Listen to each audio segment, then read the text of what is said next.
Welcome everyone to the one and only Footy Podcast, episode 8. We're going to be running down round 20 of the AFL and giving round 21 predictions and looking at the ladder and all things like that. And hopefully, maybe not rant like last time, but my ranting is true. Gold Coast, Essendon, both losers. So what I said is right, obviously. We started on Friday night at Marvel Stadium where Carlton hosted Port Adelaide. And by surprise, by me and a lot of people, Port Adelaide won by 14. Because Carlton had about a 30-point lead in the second quarter. Then after half-time, Carlton only kicked 2 goals. I don't know what happened to the team. Mackay wasn't there due to illness, they say, and De Koning is out through the rest of the season, until finals probably. So they're missing 2 big stars, and Port Adelaide just took advantage, and yeah. Good win by Port Adelaide. Carlton were very expected to win, and no one thought Port Adelaide would win whatsoever. It was an okay game, but it was very fumbly, and after halftime there wasn't much scoring whatsoever. Carlton to kick 9 goals for a whole game, because Curnow kicked 3 in the first half, and after that Curnow did nothing. But they couldn't get to the ball to him properly because they just kept fumbling and fumbling. Port Adelaide was the same when they tried to kick their goals, they were fumbling. And well, not a very high-skilled game, not a high-scoring game as you think at Marvel, where Marvel usually have high-scoring games. Georgiades kicked 3, Curnow kicked 3, Matthew Kennedy kicked 2, Ratugolea kicked 2, but they put Ratugolea back forward and it was a good move. And Burn Jones kicked 2, Willie Rioli kicked 1. And the rest of everyone's 1 goal, whatever. And Cripps had 25, but he was under he didn't have the impact with the touches, but he was getting tagged by Chin Cotter. Actually, not what I'm saying. William Drew tagged him, and he had 25, a game high, but it wasn't that impactful. He didn't kick a goal and lots of things like that. Ollie Wines had 25, and Butters had his 23. Horn Francis had his 23 and a goal. Where's my Rand Rosie? And Quinton Narkle was the sub. Rosie at 24, yeah, sure. So all the Port Adelaide midfielders got some of the ball, and Carlton not really. Besides Cripps, Hewitt and Walsh, no really midfielder, and Carlton really stood up or really got the ball much. Compared to Port Adelaide, Wines, Rosie, Butters, Horn Francis all had 20 plus and Boak as well. Drew, as I'm saying, Carlton's midfield. When Walsh and Cripps don't fire, who's there to back up Hewitt? There's not, I guess their midfield was not really that deep, and sometimes their small forwards can be quite inconsistent. But the backline is good, but I think sometimes the backline is somewhat inexperienced. Kemp and Cowans, I think his name was. Cowan, they're quite inexperienced. And same with Lockie Young, he's not that experienced. And same with Chin Cotter and Carroll and Cottrell and Motlop. They're quite a young team, so I guess there's not that much experience there. But they're a good team, obviously. They made the prelim last year, but young players can be quite inconsistent sometimes. If it's not Cripps, if it's not Walsh, if it's not Curnow, if it's not Mackay showing up, who else is going to show up and have a big impact and win games? And sometimes they don't win games. If Cripps doesn't have a good game, they don't win sometimes, If Walsh doesn't have a good game, they don't win. If Curnow doesn't have a good game, they don't win. So they're quite reliant on a few players. A lot of teams are, especially Carlton, I think their high-end talent is so high with De Koning, Curnow, Cripps, Mackay, Walsh, and then you've got your mid-tier and you've got your lower tier. And some team has more high-end talent compared to Carlton. That's why Carlton can be inconsistent sometimes. And when you tag the good players, they will lose because the good players will end up impact and they will lose. And then Carlton have lost, I think, 2 of their last 3. So Carlton were second most year. Now they've slipped down to 4th. So, and they got Collingwood this week. So if they lose to Collingwood, they're going to even drop further out to 4 to the 5th place or something. And they've been top for nearly all year, Carlton, and then they're just a bad patch of form the last 3-4 weeks. So they've got to get their act together. And I know Mackay will probably be back this week, so they should be able to beat Collingwood. Because Mackay will be back. Because I don't think Collingwood will be able to defend Mackay and Curnow and the dangerous small forwards they have. But it should be a close game. It should be a good game for that game. Then we had North Melbourne hosting Geelong at Blundstone. I don't think Geelong's ever been there. But it didn't matter, but Geelong won by 40. And Geelong obviously the better team, and Geelong They have Jeremy Cameron, they have Stengel, they have, even though he's old, Dangerfield still provides an impact. They got Rising Star winner, who's going to be Oliver Dempsey. They got Max Holmes, who's a good player. They still got Duncan. They got Tui. They got all their veterans still. Tom Stewart. They got a lot of good players, and obviously the better team than North Melbourne. But Sheezel was really the only one that really did anything for that team, and Larkey as well. But like the North Melbourne team is very young, and they can be inconsistent as well. And North Melbourne only won like 2-3 games this year, so it was always expected Geelong to win. Someone was like, "Oh, Geelong never played here before, they're gonna lose," and it's like, nah, North Melbourne aren't that good. North Melbourne barely win games, man. So, and we all knew Geelong would win, and Geelong are sixth though, just because of the results around them. They finished sixth. They started around, I think, third, and since all the teams around them won as well, they went down to sixth. But Geelong's fixture is quite easy in the future, so Geelong probably will finish top four. And North Melbourne will probably finish 16th or 17th. That's their ceiling, I'd say. But better than last year, I guess, that's all you can say. But Sheezel, he's a good player, man. Sheezel and Larkey are like amazing players, and Cherry's good in the ruck. LDU's good, Simpkins okay. They got some good players, man. So one day they'll be better. Maybe next year they'll be better, but we'll see. Larkey is too good of a player to like be in such a bottom team. I think the team will eventually rise. They have to. Like, and it's been a long time since they played finals, so one day they will play finals again. And Larkey hopefully will be able to play a finals career. But Zurhaar too. Zurhaar re-signed. He's a decent player. He's not amazing, but he's a good player. So obviously a lot of players are resigning there. So maybe they believe in Clarkson. And maybe they can go rise the ladder. They should be able to rise the ladder next year. Maybe aim for 6, 7, 8 wins. That should be what they're aiming for next year. But you can't stay at 2, 3 wins every year all the time. You need to improve at some point with all the young talent you got. Then we had the Q Clash. Gold Coast hosting Brisbane. The People's First Stadium, and Gold Coast finally lost at home. This is their first home loss against Brisbane, who won their last 8. And I thought Gold Coast would win just because Gold Coast lost last week, and not in a nice fashion to Sydney. Was it Sydney? No, GWS. They lost to GWS at NG Stadium last week. So I thought Gold Coast bounced back. They always win at home. They won 9 games at home. It's their first loss at home.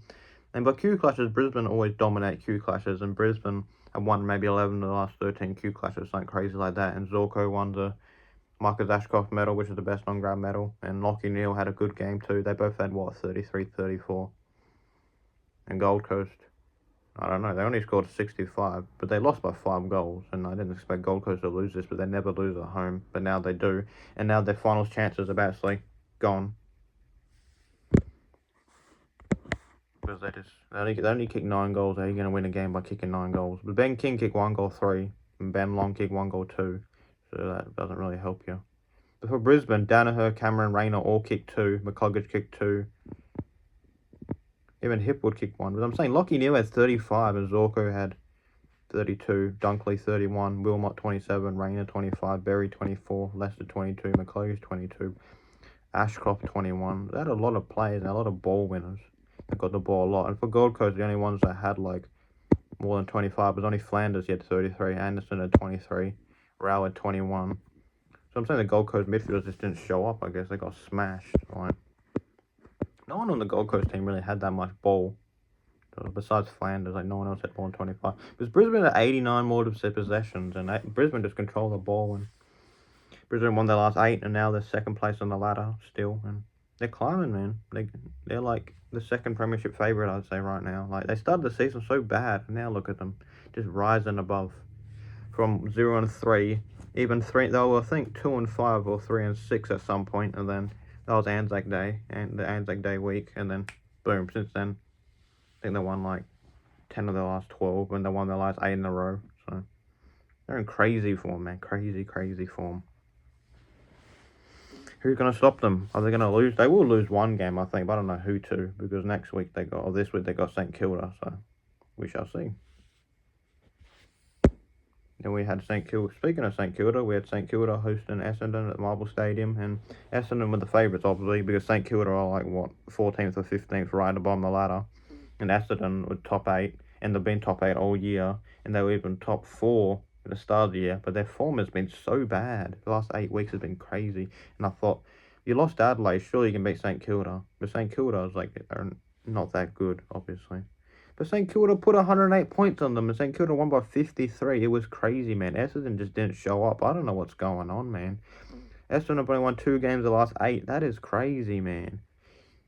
Like, St Kilda and Adelaide aren't that good of teams, and they lost to both, man. Do they really not want to make finals? They don't look like Essendon will make finals, and plus their percentage is under 100. Their percentage has been horrible all year, and just every year seems like with Essendon, they get their top 8 by like round 17, and then by the end of the year they drop off. Happened last year too. And this year it looked different, but this year they had like a really good record, maybe like 7-2 at some point, and then now look, like 2 wins the last 8 games. That is so bad, man. They lost to everyone. They lost to Melbourne, they lost to St Kilda, they lost to Adelaide. So I think they lost the last 3 games now. I think the last game they won was Collingwood, and how good are Collingwood going? Not that good. Yeah, man, I don't know what to say about Essendon, man. And in the crowd, a guy threw his scarf, he's sick of it. But 20 years and no finals win. Doesn't look like they're going to make finals again. I don't know what's wrong with this team, man. And then Essendon, 108 points, they didn't score that much. And they show promise. St Kilda scored 108. They don't usually score that much. And they show promise, but too late now, man. St Kilda won 3 of the last 5 games, I think. But winning games too late in the season, like, the season's over for them. I don't know. Maybe gives their fans hope for next year, but St Kilda are quite inconsistent too. They're not really no better than Essendon, but at least St Kilda have won a final recently. But St Kilda have won premiership to their name, so they're quite mediocre team. Like 1 week, 1 year there, 1 year good, 1 year down. I don't know with St Kilda, man. St Kilda made finals 2020, 2023, and then they can't make finals this year, and I don't know. No, what to say. With the St Kilda players, Caminiti kicked 3, Cooper Sharman kicked 3, Jack Steele kicked 3, Higgins kicked 2, Membry kicked 2, Mitch Owens kicked 2. So there's all these like forwards that are not like Caminiti and Sharman are quite young guys, and Jack Steele's a midfielder. And they just got outplayed. And then on the Essendon side, Dylan Shiel kicked 2. But besides that, Stringer kicked only 1, Langford kicked 2 behinds, Peter Wright didn't play. Oh no, did he? Oh, he did. Peter Wright 7 touches. I'm saying, like, their forward line is so dysfunctional at Essendon. Like, Langford was like basically all Australian last year, and I thought him, Stringer, and Peter Wright would be a good trio, but obviously not. And you think Gresham would be a good small forward, but they're just not doing anything this year, really. And the only one that can hold his head high is Merritt, because he's playing amazing in the midfield. Caldwell and Durham are good in the midfield too. But the rest of the team, man, I don't know. And Ridley's getting injured, and they just can't touch the ball, half of these guys. Like, Nick Martin, obviously, is a great player, but, like, Essendon team, like, most of their form has all dropped off since all those wins, and they're just getting smashed, man. Like, by St Kilda, it's pretty embarrassing to get smashed by St Kilda. Because you have the better midfield, you have the better back line, you have the better forward line. I don't know, man. I don't know. Essendon just definitely should have won. I got friends with Essendon fans, and they're just like, season's done basically, because it is basically done. But Essendon have like next 4 hard games. Doesn't look like they'll make finals. But it looked like they would make the finals and win a final, but now it's like, no, season's done. And I don't know. Essendon never live up to expectation, like all the time. I don't know. Like, they start the season always very well, and then they end it really bad. And I don't know, man. Merritt Happel have been there a long time and never won a final. I don't know. Will that change? I don't know. If not this year, they may win the final. I'll tell you that. If there's like maybe 5% chance they make the finals, and even if they do, the percentage is going to be so bad. They'll be 8th probably, and then they'll probably get smashed because they'll probably be in WA or something. Could be Freo, could be GWS. You know, like, they got no chance of winning no finals this year. And early in the year, I thought that they would make the finals, win a final, finish 5th or whatever. But then they're not even 8th. They're like 10th right now, so I don't know. Disappointing for the Essendon, definitely. They're a good team to watch when they're on, but sometimes, like, they don't just show up, man. Some of their players, they drop us. It's crazy. Like Stringer, I don't know what the hell he's been doing. And Langford, too. Langford can't even kick a goal anymore. I don't know what's going on with that team, man. I don't know. It's just unexplained drop-offs. I don't really know. And then we had Melbourne hosting GWS at the MCG. And GWS don't really win at the MCG much, so I had picked Melbourne, obviously. But then GWS won, surprised me, winning by 2. But Jesse Hogan and Toby Green both kicked 2 or 3 goals each. It was a very close game, 83 to 85. But Jesse Hogan kicked 4 and Toby Green kicked 3. And on the Melbourne side, Chandler 2, Fridge 2, Pickett 1, and also Brent Daniels kicked 2. Before Melbourne, their forward line is quite dysfunctional because, like, Petty's not a real forward. Melksham doesn't touch the ball much. Van Rooyen is quite inconsistent. And then you had Ben Brown, but he doesn't play. And I think sometimes Turner plays down there. So, like, it's such a weird forward line, man. But Petty is not a forward. Like, they experiment a lot of things, but Melbourne do not have a forward line. Like, Van Rooyen's probably the only... Van Rooyen and Fridge are the only 2 forwards that are, like, decently consistent. And Pickett, there's only 3 that consistently get the ball, consistently kick goals, that are actually forwards. But Petty and Melksham are not really forwards. Like, they play Melksham forward, but he's not that good of a forward. So, like... And Gawn came back, but still it made no difference. Because they lost, and Melbourne just loses a lot of games.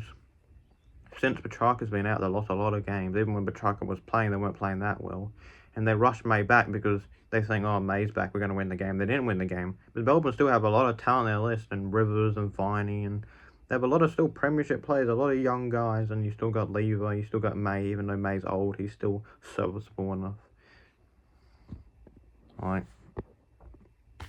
and I know Oliver's in bad form recently, but you still have Oliver, and McVee's a good young player, and Bowie's a good young player. Neil Billen's decent. I don't know with his team, man. Wins is a decent player too, but GWS just outclassed them. And GWS won by 2, and GWS and like in the top 5 now because of that win. If GWS didn't have won that game, GWS would have been probably 8th, and Melbourne would have been very close to 8th. But lucky for GWS, they barely won the G. They got the win, and they must be happy. But they won the last 4 games now, and Melbourne are just like win-loss, basically. And I don't know if Melbourne will make finals, but it looks like GWS will definitely make finals. But they deserve to make finals. They're a good team. Backline, midfield, forward. They got a lot of good players. Cornelio, Kelly, Callan Ward, Lockie Aish, Tom Green, Whitfield. Got a lot of good players, man. Brent Daniels, Jack Buckley, Sam Taylor. Got a lot of good players, man. I expect, because they made prelim last year, so it shows GWS are a good enough team to be that good. So I think GWS will finish probably between 5th and 7th. I'd say they'd finish this year, but we'll see, I guess. They got some decently hard games coming up, but we'll see. They're a good enough team to win those games, so we shall see. Then we had the Derby, which I went to, Freo hosting the Eagles, and quite a close game to half-time. Eagles were up by 20, and then just after half-time, 3rd or 4th quarter, Fremantle just dominated. Handball chains, Tracy, Amos, Sarong, Brayshaw, dominating, Hayden Young, goals here, goals there, contested marks. Out the back, the transition was crazy. The kicking the ball to Jeremy Sharp, intercepting. He was on the wing just getting the ball all the time. They kept kicking it to him because there was so much pressure on the Eagles' defense. They would just hat kick it right to Sharp, right to whoever. Fremantle interceptor. And every time they kicked the ball to an Eagles forward, it seemed like Cox and Ryan and Alex Pearce, when he was playing before he got injured, were both just killing the contest, punching the ball. Waterman and Allen barely had like marks inside 50. It wasn't many. And after half-time, I think Eagles only kicked 2 goals. So. And while Fremantle kicked 10 goals after half-time, and Harley Reid was starting all these stupid little fights, and there was a lot of fighting, and that resulted in one of the 3 Dockers' goal. And Fremantle played well, man, even when Walter's injured and all that. They still played quite well. And even Fife, man, he was quick, man, with a hand pass. He usually gets mowed down for his slowness, but he was just quick with a hand pass. And Fremantle just had a lot of ball, man, like a lot of ball. And Sarong won the best on ground medal. He had 32. Brayshaw had 36. Clark had 24 off the back line. O'Meara had his 2 goals in his 20. He played well. Hayden Young played well. Luke Ryan played well. Jeremy Sharp played well. For Eagles, Tim Kelly and Harley Reid were decent in the midfield, but obviously they lost the game, so it don't matter. And you had Tom Cole in the back line. Yo had a decent amount of ball in the midfield. Hunt in the back line. Jinby in the midfield. Barras was marking a lot of the ball. And McGovern was supposed to play, but I think he was either injured or sick. I can't remember, but like everyone thought McGovern would play, but he didn't. And he wouldn't have stopped them losing, but still, he's a good intercept player. As for Eagles, Waterman had 3. Oscar Allen only had 1, so it's like, and Ryan had 2, and Cripps kicked 1 goal 3. So you can't really win many games, and Waterman and Allen only combined for like 4 goals. Like how many games you're going to win during that? But their forward line is okay, but like, yeah, they're not going to win many games and score a high enough score to win games. As if they're averaging maybe 75 points some games or less. 75 is a good game for them. I don't know how many games they're going to win. Unless Waterman and Allen go crazy, and Cripps and Ryan, if they combine for like 10 to 12 goals, maybe they can win, but like, Petrucci kicked his 3, Frederick kicked his 3, Emmett kicked his 3, and Emmett was a inclusion for Walters, and Alex Pierce got injured mid-game, I think. Actually, no, that was last week. Alex Pierce got injured last week. And Emmett was surprising kick 3, but I've never seen him play that well. Emmett's only kicked 1, but he didn't need to kick more, because Freeman kicked 17 goals, so. But when Frederick, Tracy, and Emmett, 3 players combined for 9 goals, and Zwitkowski kicks 2 as well, it's like you're probably going to win most times. And quite a good football team Fremantle are right now. Such solid defenders, solid forward line, good midfield. Young Brayshaw and Saronga, like, a very, very, very good midfield. So quick, so good with the ball. So like, they always have the ball. Every time I watch them, they somehow get the ball, quick hand pass, kick out, inside 50, done, goal. Kick it to Tracy, kick it to Amos, whatever, done. Like, they play so fast, and that's why they win so many games, Fremantle, and they've scored a lot of points recently. And Freo look like a top 4 team because they score so often, they defend so well, and pressure all over the field. So I think Fremantle are a good enough team to make top 4, and the Eagles probably 16th or 17th. I don't really see them winning many more games between now and the end of the season. Maybe against Gold Coast, just because Gold Coast haven't won a game away. That's the only one I maybe I hand to them. But they're facing North Melbourne soon, and Tasmania. I think North Melbourne will kick their ass, I think. But I don't see the Eagles winning in Tasmania. Because even when North Melbourne played in Perth, North Melbourne beat them, so I can't really see Eagles beating anyone besides Gold Coast. And the Eagles are one that lost their last maybe 9 games. It's crazy, man. And they beat Melbourne. And Melbourne are a decent team. I don't know how they beat Melbourne and how they beat Free in that derby, the first derby of the year.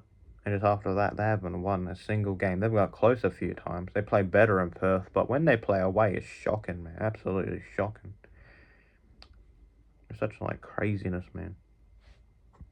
Then we go to the next game. The first game on Sunday, Collingwood hosted Richmond in the MCG. You thought it would have been a bigger crowd since the 2 big teams. It was only 58,000, quite a small crowd, and as expected, Collingwood won. Dacos had his 42. McStay had a few goals. So Richmond have lost 6 in a row now because Richmond are the worst team in the competition and they have crazy injuries. But still, they're still a bad team. Who had the goals? McStay kicked 3, Bobby Hill kicked 2, Lockie Schultz kicked 2, Hoskin kicked 2, Elliott kicked 1. So Collingwood kicked 14 goals. That's a pretty high score for them this year, but it is Richmond. Like, you're not really facing that good of an opponent. But for Richmond, the only one that really did anything was, who's this new guy? Tom Brown, he kicked 3. And all the rest of them kicked 1, so no one really did anything. Like, Shai Bolton kicked 3 behind. That's crazy, man. He's usually a good player. But Dacos had his 42. Josh Dacos had his 32. Broad had 27, but you would have thought the ball's always in the back line. Even Bytel, Collingwood, he doesn't play much. He had 25. Not bad, man. Not bad.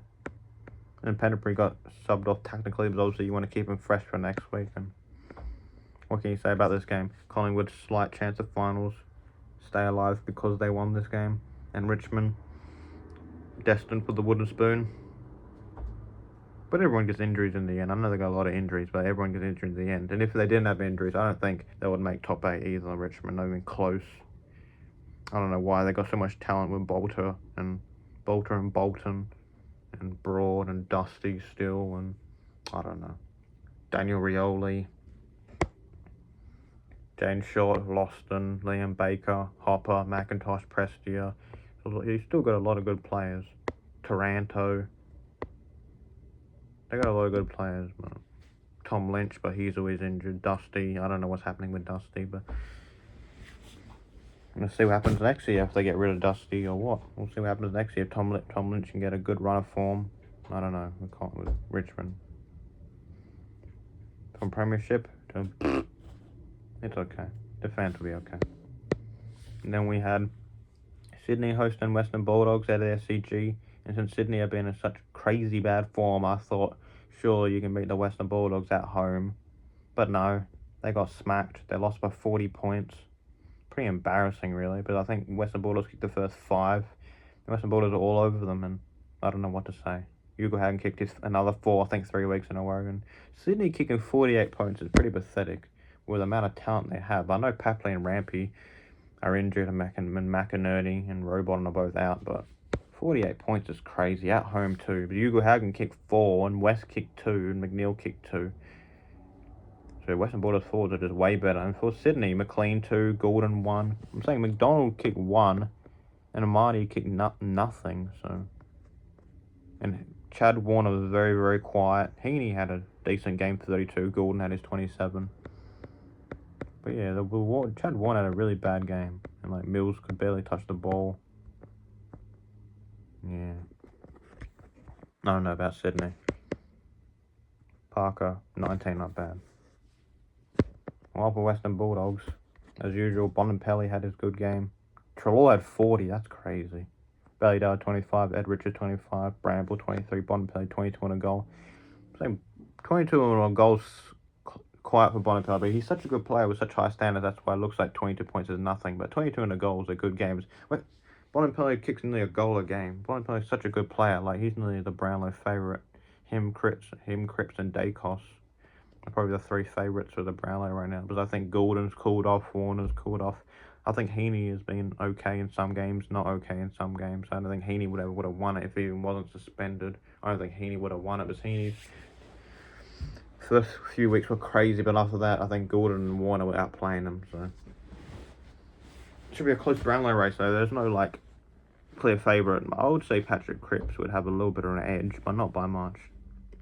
Not when they lose games and things like that and he gets tagged. But in the games they win, he's definitely polled very well. And what can you say about Sydney? I think Sydney lost either 3 of the last 4 or 4 of the last 5. They've been in a really bad form. Like, you can blame injuries, but they're just not showing up. I think, did they peak too early? Some my friends say they didn't peak too early, but they're losing all their games, and they were losing close games. This is their first big loss since last year. 39 points, and I played all day, and they couldn't do anything, but they keep kicking the ball to Lob and Buku, Karmas, and Leon Jones, and all those intercept defenders, and Western Bulldogs finally showing the potential that they have. They should have made the finals up here. They have so much good players, Western Bulldogs. Forward line, midfield, defence is so stacked. They're one of the most talented teams in the league. They surely make finals, and Sydney surely still finish top 4. They need to win some games, man, or they will drop out of first place. But the buffer now is only 6 points between first and second, while maybe 4 or 5 weeks ago it was like nearly 4 games clear. So yeah, Sydney just need to wake up and win some games and finish top 2, get your home finals and play better. Because I think by the finals, Rampy and Papley and Robot will all be back. And I don't McInerney's got PCL, I don't think he'll be back at all. But 3 players don't change an outcome of a team. When Rampy's 1 defender, they have a lot of good defenders, and Papley's 1 forward, and they have a lot of good forwards. And Robottom's 1 midfielder, and they got a lot of good midfielders. So there's too much talent in that Sydney team not to, like, minimum make the grand final. Like, they have to make the grand final. The amount of talent they have and how they've been first all year in such a good percentage compared to everyone. Even though the percentage has been dropping from like 145 now to 135, but still such a good percentage. Like, this team is too good to not make the grand final this year. In the last game of the round, Adelaide Crows hosted Hawthorn, and Adelaide came off that win with a Josh Rosoli goal against Essendon at Marble Stadium the week before. And I was a little bit scared that Adelaide would give up a good fight against Hawthorn, because I picked Hawthorn, obviously, because Hawthorn's my team. And the first quarter was 5-5, so I think Adelaide were up by a goal for the first quarter, and I was like, oh, Adelaide going to put up a fight, Adelaide going to beat them at home, because Adelaide have been playing decent at home recently. And at half-time, it was 9-6, so it was a close game, but just after half-time, Adelaide kicked only 2 goals, while Hawthorn kicked 10, and Hawthorn just 4 goals in the third and 6 goals in the last, and it would have been a 78-point win by Hawthorn if it weren't for the 2 Adelaide late goals. So Hawthorn won by 66, 2 weeks in a row, they won by 66 points now, and after half-time, they just kicked into gear, man. Sicily kicking goals, Ginnivan kicking goals, McDonald kicking goals. I think McDonald had like 28 and 25 and 2. Like, he had a crazy game, man. Taylor Walker kicked 3 goals, 3. And Philpott kicked his 2, but besides that, no one in Adelaide had multiple goals. While Hawthorn, Ginnivan 2, Chol 2, Kalshadir 2, Connor McDonald 2 goals, 28 touches, Watson 2 goals, Bruce 2 goals, Newcomb 2 goals, Sisley 2 goals. Moore had his 21 and a goal, Will Day 20 and a goal, Impey 20 and a goal. So a lot of, again, quite even spread performance. The major ball winners were Adelaide players, Saligo, Led, Shoal all had 29 or more. And McDonald had 28 for Hawthorn. He had Newcomb with 22. Amon 21. Moore 21. Day 20. So quite quiet games for like Day, Newcomb's standards. Even Werper only 20. That's quite low for his standards. The same Nash 18. And Sisley only 18. But Sisley kicked 2 goals as well. So quite quiet games between all the players. And CJ got injured. But I don't know how he got injured. But hopefully it's not that bad. But again, even performance. Yes. Very even performance, and Hawthorn just kicked their ass, and Hawthorn looking to make finals, and Adelaide, obviously a bottom 5 team, no chance of making finals. They wanted to upset Hawthorn, but they didn't, because Hawthorn just are the better team. And this is the second time Hawthorn have beat them this year. And Hawthorn in 9th place right now, just because the Western Bulldogs percentage is so crazy good. But yeah, that is round 20. And let's preview round 21. We got Western 2 games on Friday. First game, Western Bulldogs hosting Melbourne at Marvel Stadium. Western Bulldogs are $1.30 favourites in the 8th place, and Melbourne are 11th for $3.45. And I got Western Bulldogs winning because I think they play really well at Marvel. But the last few weeks they beat Geelong, Carlton, Sydney. They beat a lot of good teams, so they should be able to beat Melbourne. But this season has been very inconsistent, and a lot of teams win a lot of games and then start losing, like Carlton and Sydney. And I just think, I don't know, they have to beat Melbourne, I think. Like, Gorner's, like, injured, and their forward line's dysfunctional, and May's getting old, and Western Bulldogs should be able to beat them comfortably. But I think Ugle-Hagan, Darcy, and Norton will cause too much a headache for the Melbourne players to defend, and that's what I just personally think. Then we got the game I'm going to, the Eagles hosting Gold Coast at Optus Stadium, and the Eagles are $2.66, 16th place, and Gold Coast are 13th for $1.46. And for some crazy reason, I'm picking the Eagles because the Gold Coast cannot win away.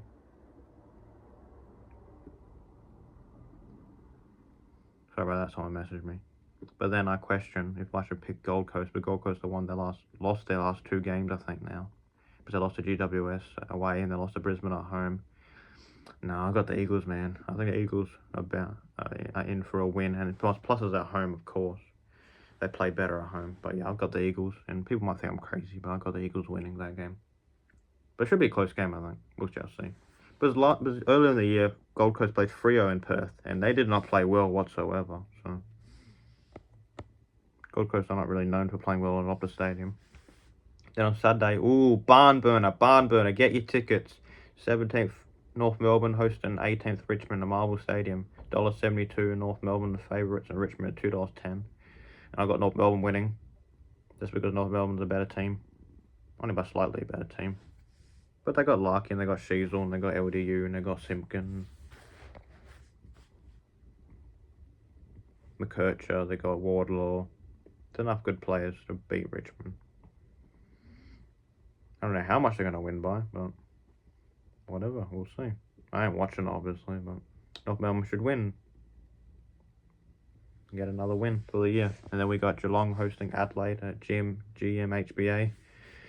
And Geelong are 6th at $1.33, and Adelaide are $3.34, 15th. And Geelong, even though Geelong have lost 3 games to Geelong this year, I don't see them losing to Adelaide at GMHBA. So I got Geelong winning and climbing up the ladder. And yeah, what else can I say?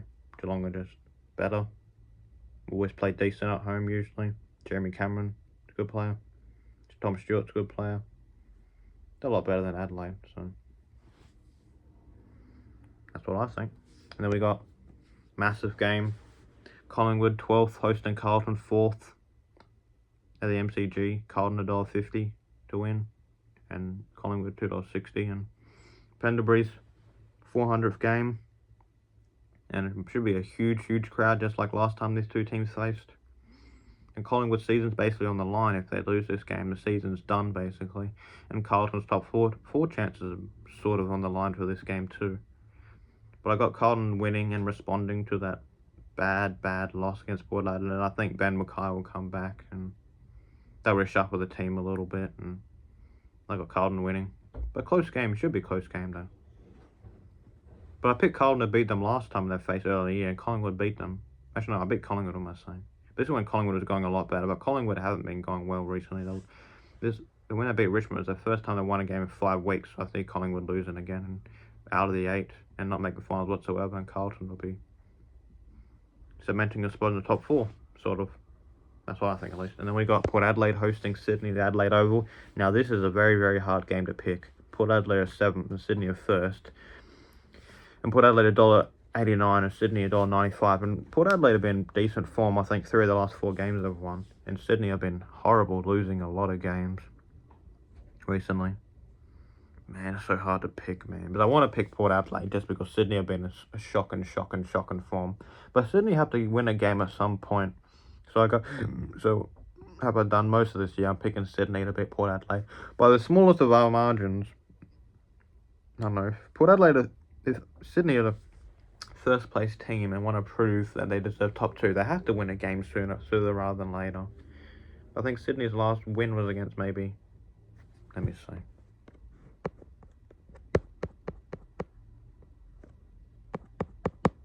North Melbourne. Ooh, well then. I'm saying Sydney have won. I think North Melbourne and Gold Coast are like the 2 wins they've got the last few weeks. So, no, I think I got them winning. Not by much. I'm not really confident, but that's who I pick.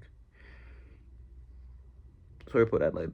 And then on Sunday, we got GWS hosting Hawthorn and Manuka Oval. GWS are the favourites, $1.81. Hawthorn $2.04. GWS are 5th and Hawthorn are 9th. And with no bias whatsoever, I shall pick GWS. I just think GWS have been in very good form recently.